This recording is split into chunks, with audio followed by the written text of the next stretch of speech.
common knowledge that the two things you're not supposed to talk about publicly are politics and religion. The reason why is that these are usually deeply held personal convictions, and people tend to be very sensitive and defensive about them.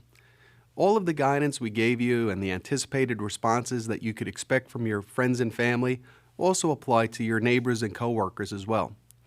When we talk to neighbors and coworkers, there's a certain peer bond that we share.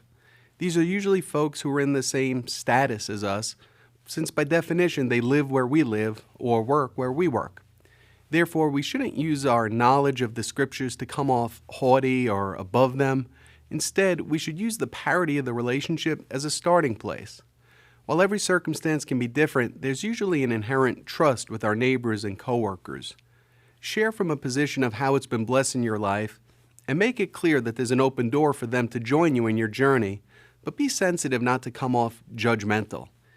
If you get into a conversation with a neighbor or coworker, remember that, especially at work, there's usually other people watching or listening. And it's good to remember, too, that the person to whom you're speaking is usually at some point putting themselves in your shoes.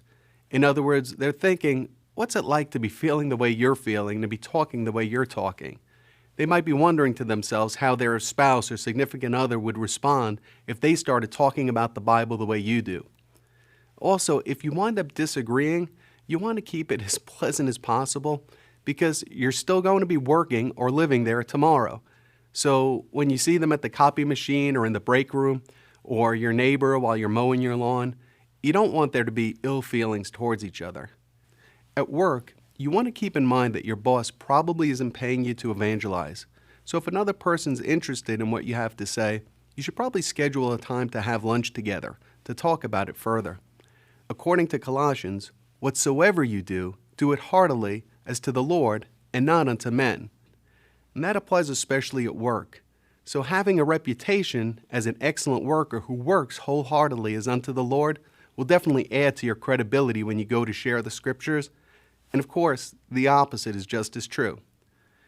When you do want to share, try to schedule something off premises because people tend to be freer to share what they're thinking if there's not an audience around.